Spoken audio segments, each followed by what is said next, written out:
Hello, how are you? My name is Linda, and sometimes I go by Linda Joe, and my booktube channel is Elder Talk. It used to be Book Lady, then it was Linda Book Lady, and I don't know if it went through any other stages, but now it's Elder Talk. I'm going to be doing this little acquisitions video. Some people would say it is a book haul, but I tend to use the word acquisitions just because that's me.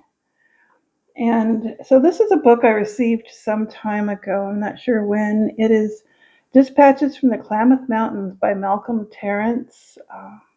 I had a copy of this before the forest fire that ate my house and most of my book collection. So I wanted to get another copy. I still haven't read it, so I really want to read it. It is like local literature, and that's always of interest to me. Now, this one is very dear to my heart because a friend of mine wrote this. His name is Robert Schmalzbach.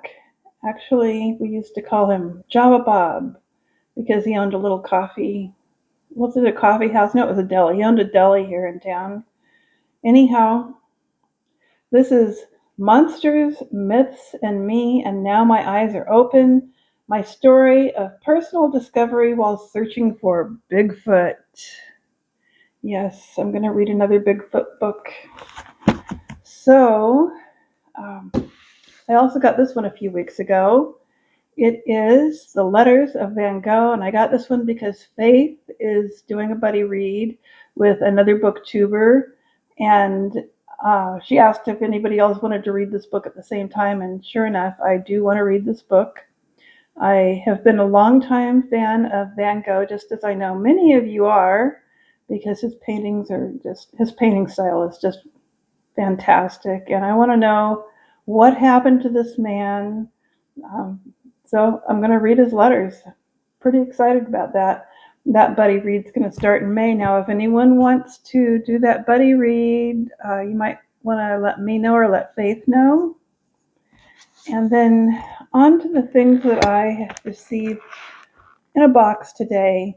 Now, I live in a very, very small town, sort of in the hills. I don't know if I'd call them mountains. Maybe some people would call these mountains, but I tend to call them hills because they're like the Sierra Nevada mountains. To me, that's a mountain. That's mountains because they're really tall.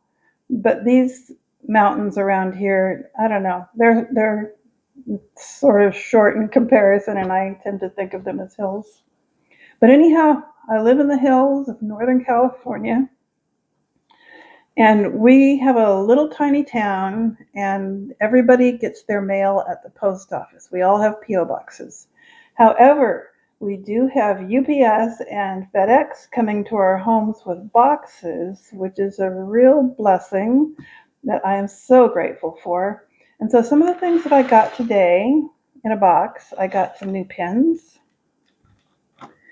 Now, I happen to love pens, partly because I'm kind of artistic, and partly just because, well, they're pretty. I mean, look at the colors. So this is my favorite type of pen to write with. It's the Pilot Precise V5, and I've been using these for years. And my favorite color, green, I was about to run out of ink, so I had to get some more pens. Now, I want to mention that I bought the green mug at a thrift shop in Wairika last time I was there.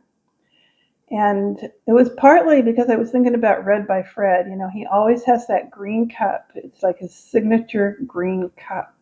He's got to have the green cup. I think the green cup is cool. In fact, I used to own one of these before the fire. I think it might have perished in the fire, but I've got a new one now. Well, used, new to me, and I'm grateful for it. And because it's like March, and I'm partly Irish, and it's that St. Patrick's Day type time of year, I put all my green pens in this mug. And so I've got like the green Bible marker, the green fountain pen. It's a Twisby Eco green fountain pen. I've got green Tombow markers. I've even got a green ruler. I'm getting in the mood for St. Patrick's Day, and that's my idea of decorating in March.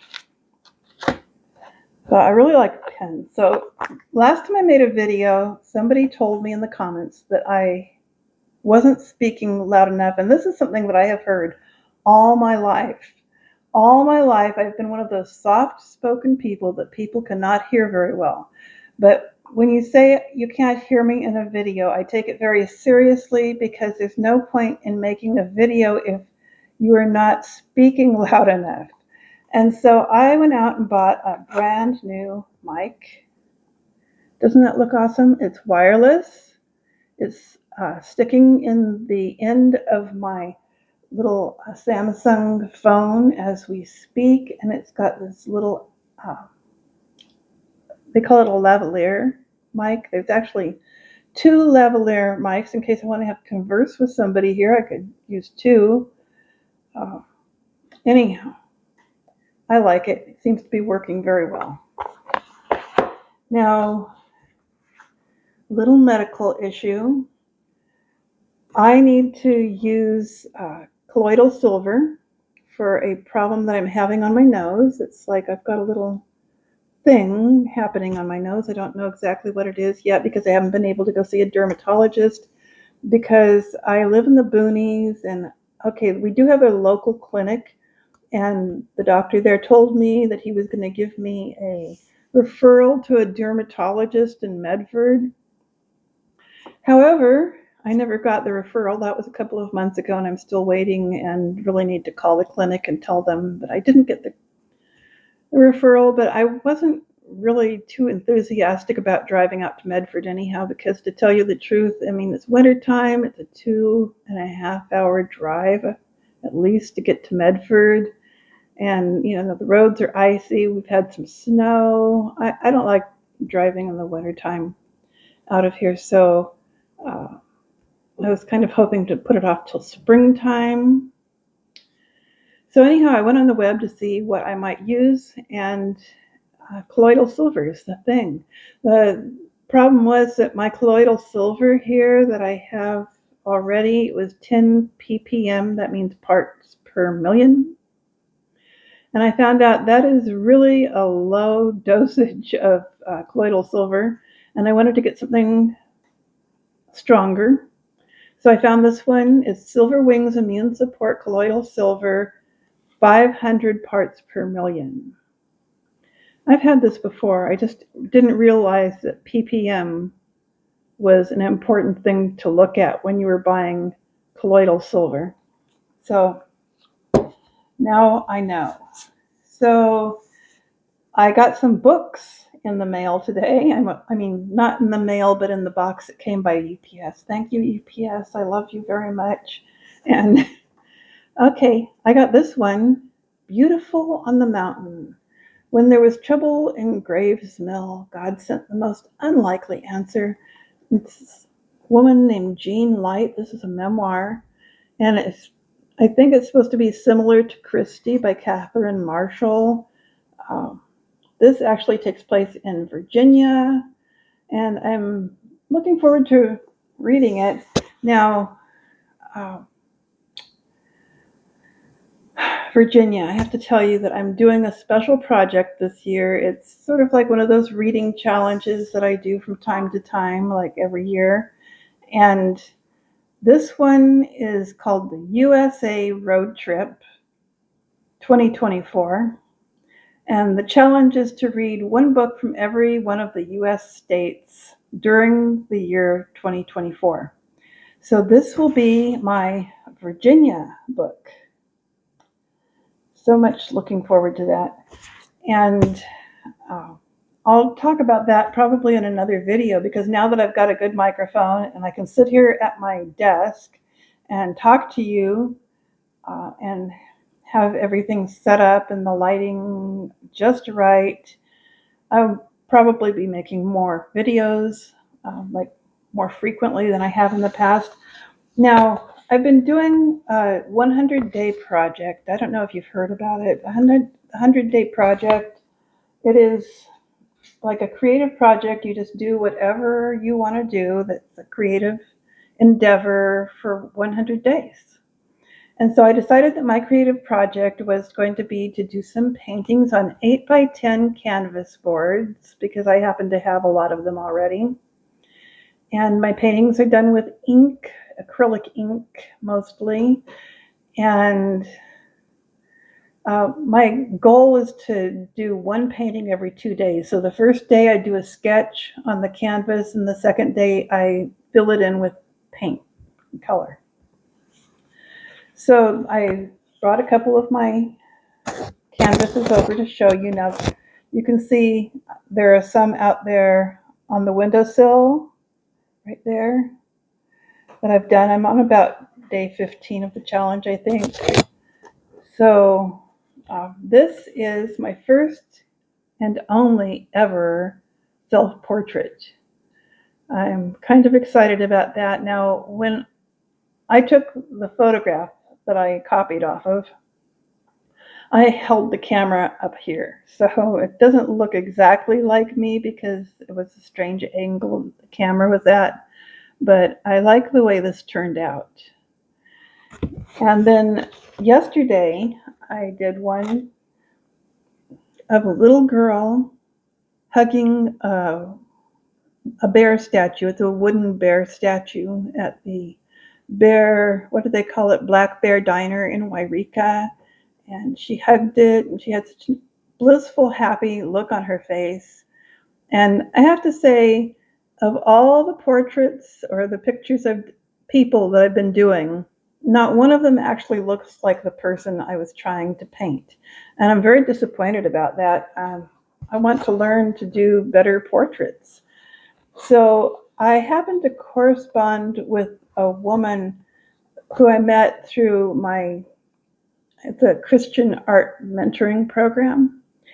And I met this woman, and we've been corresponding back and forth by email, and I'm very grateful for that. So she suggested that I get some books to learn from about portrait painting. So these are the books that I got. The Art of Drawing and Painting Portraits.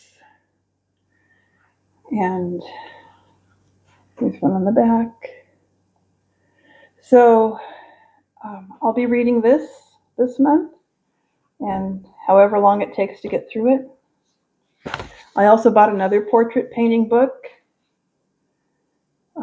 Same sort of thing, but this is not drawing portraits. This is all acrylic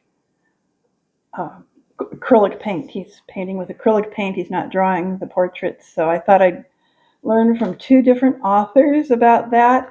And I also bought this at the same time. It's color mixing recipes.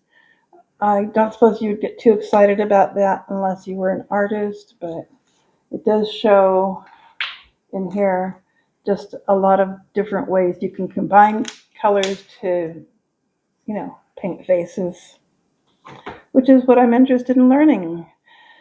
So I think that's everything. I don't see anything else that I have to tell you about here. So that is my acquisitions video for today.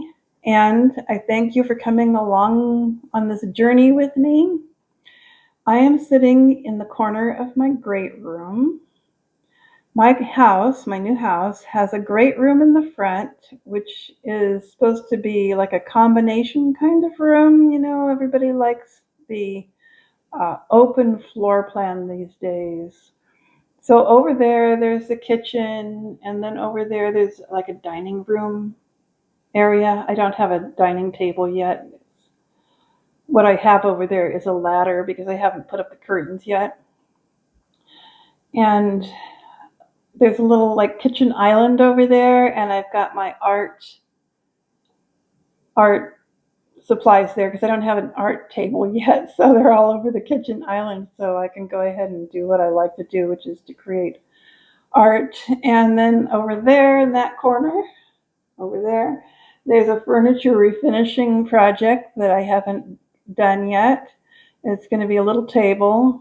It's hopefully not going to be my permanent dining table. I want to get something better, but I wanted to get a little table to start, and that was a $25 table that I bought at the Rescue Ranch thrift store in Wairika. Rescue Ranch is a organization that takes care of homeless dogs. So their furniture is really cheap, $25 for a table and two chairs, except I have to refinish everything. And then this corner is my comfort zone, my little office that I've set up for myself. And that thing up there, that little thing that I made, is my vision board. It was a project that I did for my art mentoring program. And I may actually show it to you and explain it to you in another video. This one's long enough for one day. And I'm looking forward to another one now that I have a microphone. I'm hoping to make more videos so that I won't be such an infrequent poster of videos on BookTube anymore. Yeah, I'll be back, hopefully. That's the plan. Thank you so much for coming to listen to my video, and I hope to see you in the comment section because I very much appreciate and value your comments.